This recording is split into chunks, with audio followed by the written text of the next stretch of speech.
കോഴിക്കോട് താമരശ്ശേരിയിൽ വീണ്ടും ലഹരി മാഫിയ സംഘത്തിന്റെ ആക്രമണം.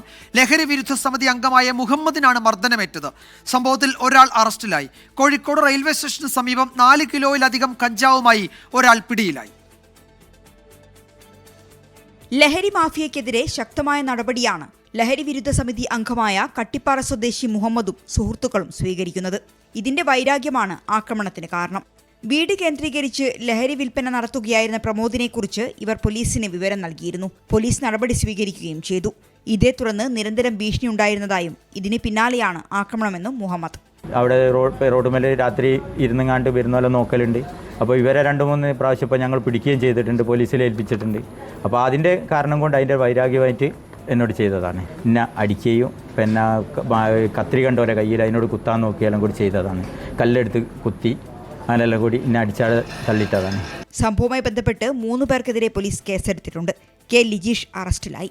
ഇയാൾക്കൊപ്പം ഉണ്ടായിരുന്ന 2 പേർക്കായി പോലീസ് അന്വേഷണം തുടരുകയാണ്.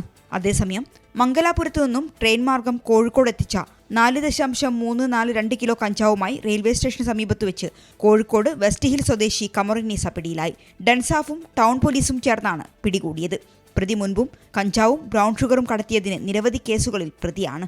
ബ്രൗൺ ഷുഗറുമായി എക്സൈസ് പിടികൂടിയ കേസിൽ 5 വർഷം ശിക്ഷ അനുഭവിച്ചിരുന്നു. 24 കോഴിക്കോട്.